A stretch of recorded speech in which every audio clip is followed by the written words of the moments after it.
Hi, this is Rosie. Welcome back to my channel. நம்ம சேனலில் நிறைய அயனிங் வீடியோஸ் பார்த்துட்ருக்கோம். அதே மாதிரி இன்றைக்கி இந்த வீடியோவில் சுடிதார் செட் எப்படி அயன் பண்ணணுன்றதை நான் உங்களுக்கு காட்ட போகிறேன். நம்ம வீட்டில் அயன் பண்ணும்போது சிலருக்கு சரியாக அயன் பண்ண தெரியாது. ஸோ அதனால் சுருக்கமாக இருக்கும். அது மட்டும் இல்லாமல் அதை கரெக்டாக ஃபோல்ட் பண்ணி வைக்காதனால அது சுருங்கி போயிடும். ஸோ நான் இந்த வீடியோவில் ப்ராப்பராக எப்படி அயன் பண்ணுவாங்க கடையில் அப்படின்றத நான் காட்டியிருக்கேன். ஸோ வீடியோவை ஸ்கிப் பண்ணாமல் பாருங்கள். நான் தெளிவாக எக்ஸ்பிளைன் பண்ணியிருக்கேன். இப்போ நம்ம வீடியோக்குள்ளே போகலாம். ஃபஸ்ட்டு இந்த வீடியோவில் காட்டுற மாதிரி அயன் பண்ணுறதுக்கு முன்னாடி தண்ணி தெளித்து வச்சுக்கணும். அப்போ தான் சுருக்கம் இல்லாமல் அயன் பண்ண முடியும். இப்போ நம்ம ஃபஸ்ட்டு பேண்ட் எப்படி அயன் பண்ணுறதுன்னு பார்க்கலாம். அயனிங் டேபிள் மேலே இந்த மாதிரி பேண்ட்டை விரித்து வச்சுக்கோங்க. இதில் இம்பார்ட்டண்ட் என்னென்னா இந்த ஸ்டிச்சிங் இருக்கு இல்லையா, எட்ஜில் அதை கரெக்டாக எடுத்து வச்சுக்கணும். இந்த வீடியோவில் காட்டுற மாதிரி இழுத்து கரெக்டாக டேபிள் மேலே விரித்து வச்சுட்டு அந்த எட்ஜில் ஓரத்தில் இந்த வீடியோவில் காட்டுற மாதிரி அயன் பண்ணிக்கோங்க. அப்போ தான் சுருக்கம் இல்லாமல் நீட்டாக அயனிங் வரும். ஃபஸ்ட்டு அந்த ஓரத்தில் அயன் பண்ணிவிட்டு இப்போ மேல் பக்கம் உள்ள பார்ட்டை அயன் பண்ணணும். அயன் பண்ணும்போது லெஃப்ட் ஹேண்டை யூஸ் பண்ணி நல்லா இழுத்து வச்சு இந்த மாதிரி அயன் பண்ணணும். அப்போ தான் கரெக்டாக வரும், இல்லைனா மேலே கீழே வந்துடும். இப்போ அதே திருப்பி போட்டுட்டு அதே மாதிரி நம்ம மேலே ஒரு தடவை அயன் பண்ணிக்கலாம். இப்போ ஒரு சைடு பார்ட் அயன் பண்ணியாச்சு. நெக்ஸ்ட்டு சைடு அதையுமே அதே மாதிரி சுருக்கம் இல்லாமல் நம்ம அந்த தையல் இருக்கிற பாயிண்ட்டை நல்லா கையை வச்சு ஸ்டிச்சிங்கை இந்த மாதிரி இழுத்து வச்சுட்டு அந்த எட்ஜ் எல்லாமே ஃபஸ்ட்டு அயன் பண்ணிக்கணும். நீங்கள் எட்ஜெல்லாம் அயன் பண்ணும்போது உள்ளே உள்ள பார்ட் கரெக்டாக வந்துடும். அப்போ அயன் பண்ணும்போது அங்கிட்டும் இங்கிட்டும் இழுக்காமல் நீட்டாக இருக்கும். இப்போ இந்த வீடியோவில் எப்படி அயன் பண்ணுறாங்களோ அதே ஸ்டெப்பை கரெக்டாக ஃபாலோ பண்ணி அயன் பண்ணிக்கோங்க. இப்போ அதே மாதிரி பேண்ட்டை அந்த பக்கமாக திருப்பி போட்டு ஒரு டைம் அயன் பண்ணிக்கணும்.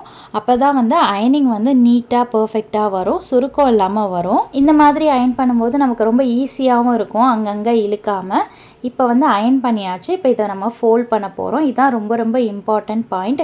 இந்த மாதிரி ரெண்டாக மடிச்சுட்டு இதுக்கு மேலே பார்த்திங்கன்னா ஒரு நியூஸ் பேப்பர் வச்சுக்கோங்க.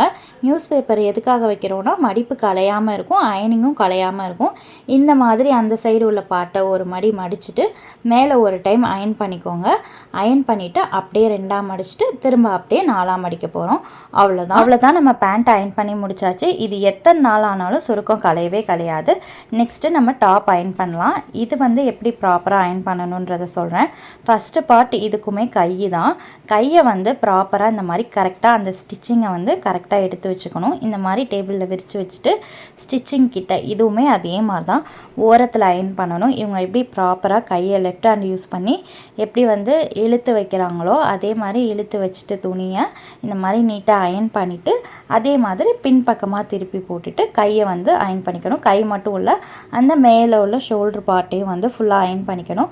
அவ்வளோதான். இப்போ நம்ம ஒரு சைடு அயன் பண்ணியாச்சு. இப்போ எதுக்காக தண்ணி தேய்க்கணும்னா அந்த இடம் கொஞ்சம் சுருக்கமாக இருக்குது. ஸோ தண்ணி தேய்ச்சி இந்த மாதிரி அயன் பண்ணும்போது சுருக்கம்லாம் எடுப்படும். நம்ம ஃபஸ்ட்டே தண்ணி தெளித்து மடித்து வச்சிட்டோம். இருந்தாலுமே அயன் பண்ணும்போது ரொம்ப சுருக்கமாக இருந்துச்சுன்னா ஒரு சில இடங்களில் சுருக்கம் வர்றதுக்கு நிறைய வாய்ப்பு இருக்குது. அதே மாதிரி சுருக்கம் வர இடத்துல லைட்டாக துணியில் தண்ணியை பிழிஞ்சிட்டு இந்த மாதிரி தேய்ச்சிட்டு இந்த மாதிரி அயன் பண்ணிங்கன்னா சூப்பராக நீட்டாக வந்துடும். அடுத்து இந்த மாதிரி இன்னொரு கை அயன் பண்ணணும். அதே ஸ்டெப்பு தான். கை, ஷோல்டர், அந்த மடிப்பை நீட்டாக எடுத்து வச்சு ஸ்டிச்சிங் கிட்ட நீட்டாக அயன் பண்ணிக்கணும். நெக்ஸ்ட் இந்த மாதிரி டாப்பை விரித்து வச்சுட்டு டாப்போட உள் பக்கம் அயன் பண்ண போகிறோம். அதுக்கு கரெக்டாக விரித்து வைக்கணும். இந்த ரெண்டு ஓப்பன் சைடு இருக்கு இல்லையா, அதை கரெக்டாக பிடிச்சி இந்த மாதிரி விரித்து வச்சு ப்ராப்பராக அந்த எட்ஜெல்லாம் கரெக்டாக எடுத்து விட்டுட்டு அந்த மாதிரி ஓரத்தில் அயன் பண்ணணும். பாருங்கள், இந்த வீடியோவில் காட்டியிருப்பாங்க. கீழேருந்து மேலே வரைக்கும் நல்லா ஓரத்தில் நல்லா அழுத்த கொடுத்து அயன் பண்ணணும். ஏன்னா நம்ம வீட்டில் கரண்ட் அயன் பாக்ஸ் யூஸ் பண்ணுறோம். ஸோ அந்த மாதிரி யூஸ் பண்ணும்போது நம்ம நல்லா ப்ரெஷர் கொடுத்து அயன் பண்ணணும். இதுனா சார்கோல் அயன் பாக்ஸ். ஸோ இது வெயிட்டு ஜாஸ்தியாக இருக்கும். ஆனாலுமே இதை அழுத்தம் கொடுத்து தான் அயன் பண்ணுவாங்க. அப்போ தான் அயனிங் நீட்டாக பர்ஃபெக்டாக வரும். இப்போ இந்த இடத்துல பாருங்கள், சுருக்கெல்லாம் கொஞ்சம் அதிகமாக இருக்குது. ஸோ இந்த இடத்துல நல்லா கரெக்டாக ப்ராப்பராக எடுத்து வச்சுட்டு இழுத்து வச்சுட்டு நம்ம அயன் பண்ணணும். இல்லைனா உள்ளே சுருக்கம் விழுந்துடும். சுருக்கம் விழாமல் இருக்க இந்த மாதிரி எடுத்து வச்சு அயன் பண்ணிங்கனாவே அயன் பண்ணுறதுக்கு நமக்கு ஈஸியாகவும் வரும், ப்ராப்பராக சுருக்கம் இல்லாமவும் வரும். இப்போ உள்பக்கம் மேலே ஃபுல்லாகவே அயன் பண்ணியாச்சு. இப்போ இந்த டாப்பை அப்படியே திருப்பி போட்டுட்டு பின் சைடு ஃபுல்லாக அயன் பண்ணணும். இப்போ நம்ம முன்னாடி அயன் பண்ணதில் ஓரளவு சுருக்கெல்லாம் எடுத்திருக்கோம், ஆனாலும் கொஞ்சம் சுருக்கமாக இருக்கும். ஸோ அதுக்காக நம்ம ஃபுல்லாக அயன் பண்ணிக்கிறோம். இந்த மாதிரி ஃபுல்லாகவே நல்லா அயன் பண்ணிக்கோங்க. இப்போ இந்த மாதிரி அயன் பண்ணி முடிச்சதுக்கப்புறம் இதை நம்ம ஃபோல்ட் பண்ணணும். இதுக்குமே இந்த மாதிரி நம்ம நியூஸ் பேப்பர் வச்சு ஃபோல்ட் பண்ணிக்கலாம். இந்த மாதிரி ரெண்டாக மடிச்சுக்கோங்க. இதுக்கப்புறம் நம்ம கையை மடிக்கணும். கை துணியை எப்படி மடிக்கிறதுன்னு காட்டுறாங்க பாருங்கள். இந்த மாதிரி மடிக்கும்போது தான் மடிப்பு கலையாமல் இருக்கும். இந்த மாதிரி 2ஆக மடிச்சிட்டா அவ்வளோதான். இந்த மாதிரி மடித்ததுக்கப்புறம் இன்னொரு டைம் வந்து டாப்பை வந்து மேலே அயன் பண்ணிக்கணும். நீங்கள் வேறு மெத்தட் யூஸ் பண்ணி மடிச்சிங்கன்னா கண்டிப்பாக அயன் பண்ணதெல்லாம் வேஸ்ட்டாக போயிடும், கண்டிப்பாக கலைஞ்சிரும். இந்த மாதிரி மடிக்கும்போது தான் அயனிங் வந்து துளி கூட கலையாது எத்தனை நாள் ஆனாலும்.